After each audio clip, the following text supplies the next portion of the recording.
innovations which will create new kinds of opportunities. I'm completely moving from the technology side to something very personal and dear to all of us.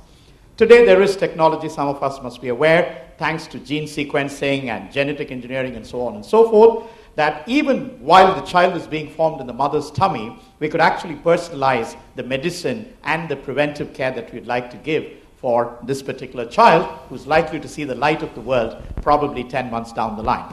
Now, I'd like to take the opinion of Mr. Tom Roy, to share with us what kind of opportunities are emerging in the healthcare space when it comes to the Internet of Things. Mr. Tom.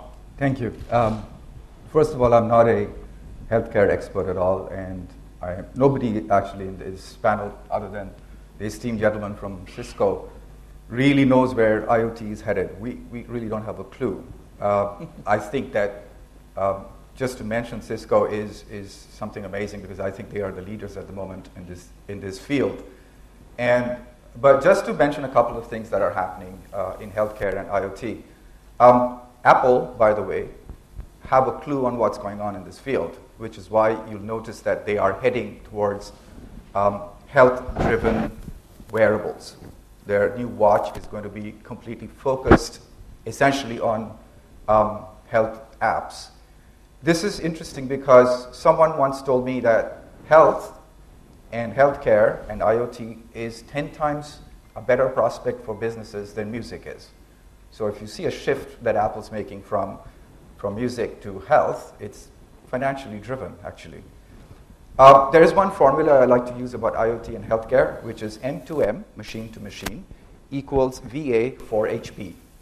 It's not complicated. It's machine to machine equals value addition for human benefit. So that's essentially what it means. So we are in a world of phygital living. We live in a physical environment, but we're surrounded by digital capabilities, and this is absolutely crucial. So what is happening in healthcare is very quickly an integration of real-time with life-critical data. And what that is doing is increasing efficiencies, it's lowering costs of healthcare, and overall providing better care. So there's a provision for constant, non-invasive monitoring using microcontroller devices. Also in preventive care, you can use apps, you can use various devices for preventive, not just curative care. What this is also doing, the healthcare industry is plagued by legal issues because of malpractices. But what it's doing is machine intelligence is reducing human error. Human error in capturing critical data, in analyzing critical data, and as well in reporting it live in real time to doctors and physicians and healthcare providers. Think of a pill cam, a pill that you swallow that's got a camera built into it. That is sending information to a cloud. The information is being downloaded from the cloud onto a physician's handheld device, and who can make a quick medical judgment on the fly.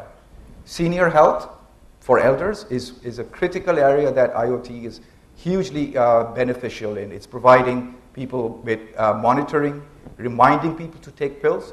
Pill canisters today come with machine intelligent chips built in, which remind you to take pills on time.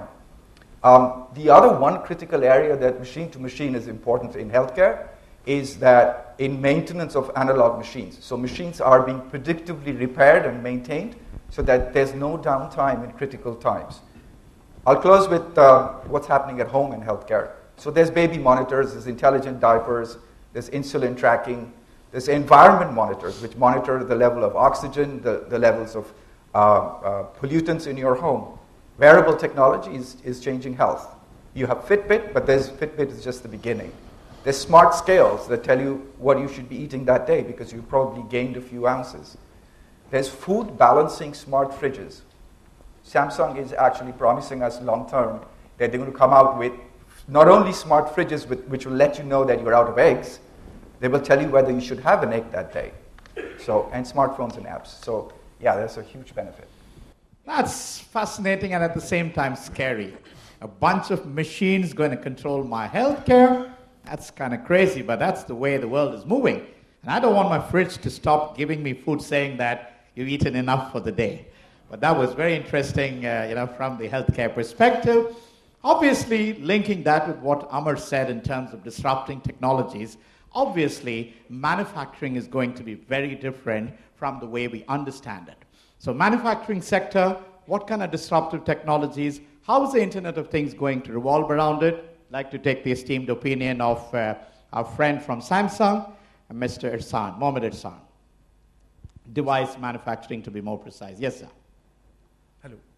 Thanks for having me here. Of course, device or consumer devices or devices in general, it's where all of these infrastructure and data ends up either being acquired or being shown to the consumer or to the end user. Of course, technology should not be overwhelming to the consumer. It should be meaningful and seamless kind of technology. So the kind of stuff that my colleague Am talked about, which is devices, technology that will know me, will show me, or will tell me. Know me means it learns from my behavior, from patterns. Pattern recognition is one of the most important aspects of this.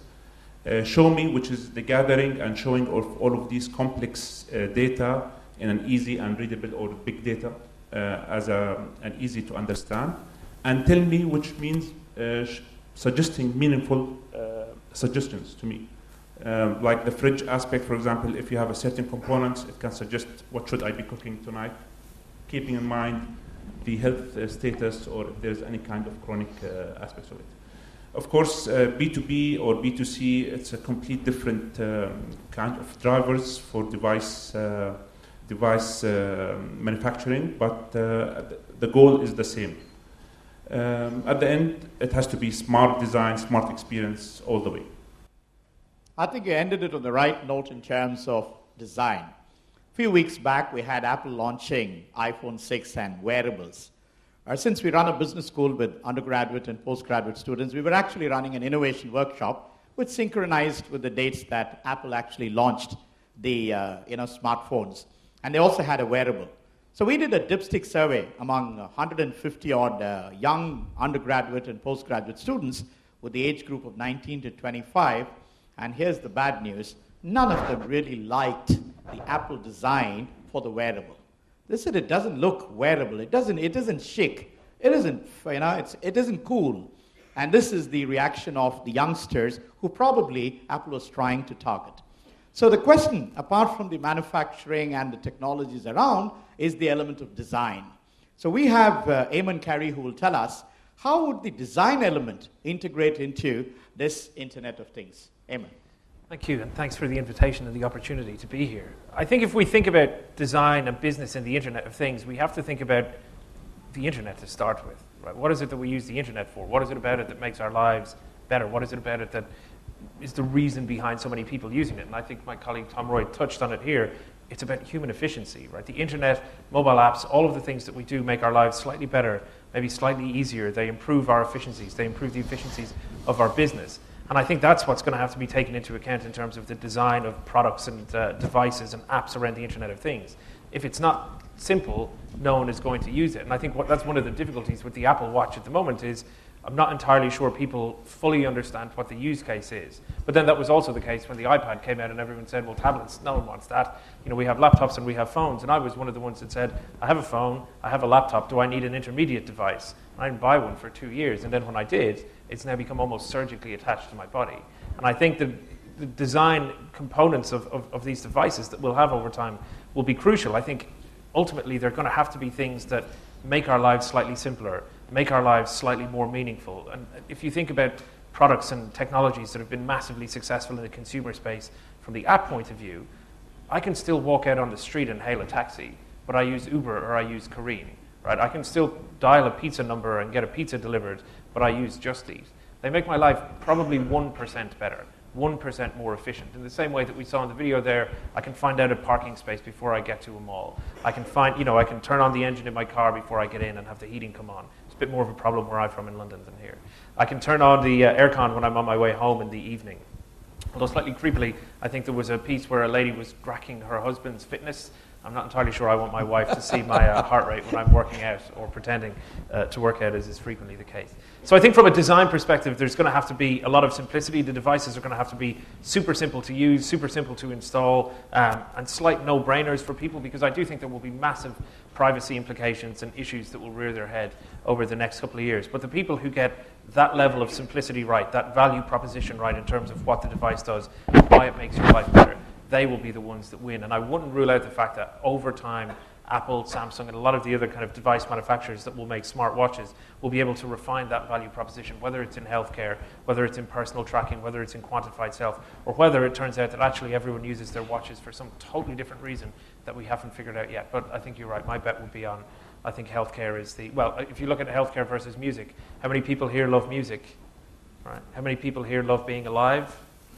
A lot more. That's right. So design, which is going to be the evolution, and think back in time, 60s, 50s, cars, would you call them cars, 50s, 60s, they were gas-guzzling juggernauts which looked ugly, but we were driving them, if not we, our grandfathers, grandmothers were driving them. But then it evolved, and today we have smart cars, we have beautiful cars, we have chic cars, and that's what's going to happen with all kinds of technologies around the Internet of Things. It's an evolutionary phase, and we're going to see some very, very exciting stuff. I think a couple of key learnings there is simplicity and being human, because I think design at the end of the day has to be simple, has to be human, and obviously appealing.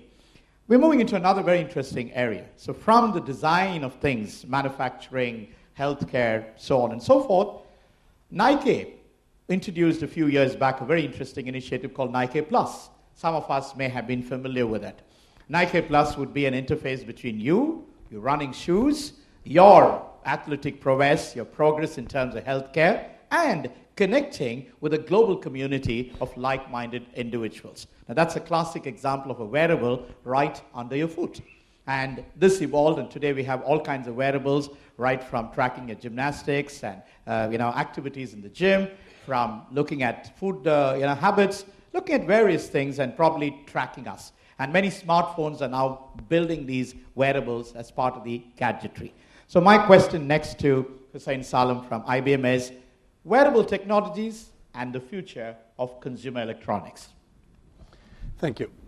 Although, again, we are not the, the primary for consumer products for IBM, but as myself, very interested in the wearable devices, testing them in research area. So myself, maybe you noticed that I have one of those, and I was really surprised, by the way, when I started to use a smarter watch. I thought just to test it and to see how I get information from the internet, emails, and what really it provided me. Like I don't use my phone a lot now. I can get information at any time just by looking at my watch. I can also talk to my watch. I can send information. I can text. And just by saying this, just imagine about what the possibility behind all this technologies in the future. This is a watch. It might be something else. Google Glass also something else. I can just get a message on the screen without disturbing the people around me, and I know exactly who's talking to me. I see him. I react to him without you noticed. Something like that. What will make this even more evolving and more interesting for everybody is the brains, the analytic spine behind all these smarter devices. We don't want just a watch to get information about I have an email or you have a text. I have this in my phone and I can get it in my wallet.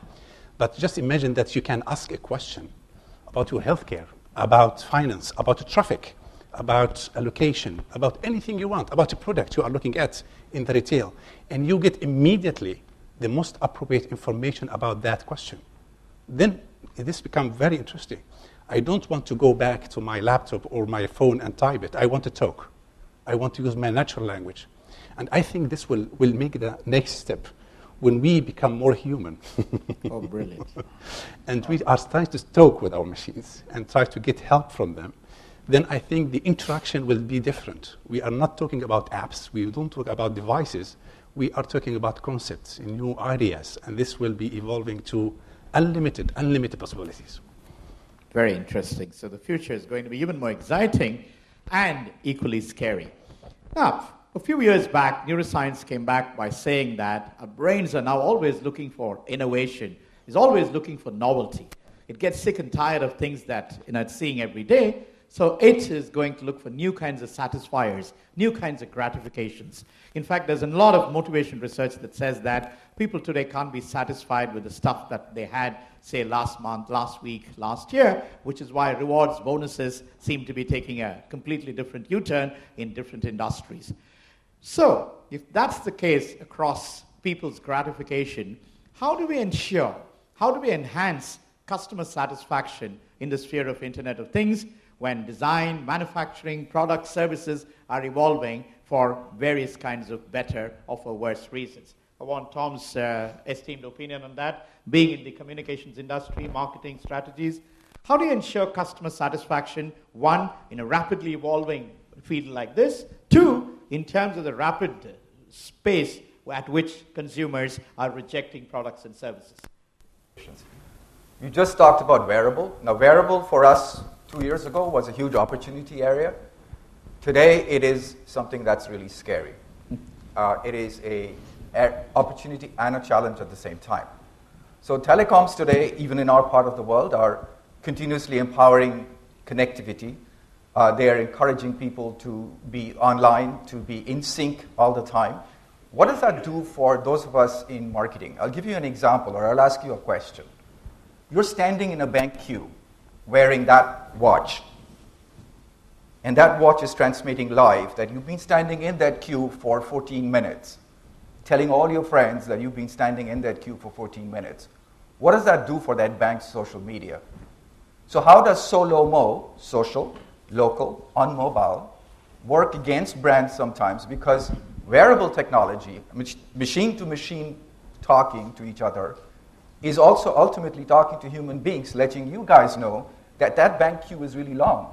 So there's an opportunity for another bank to pop in on your watch and tell you, Barclays Bank have no queues because we are online all the time. Example, I'm just using an example. So it's really changed.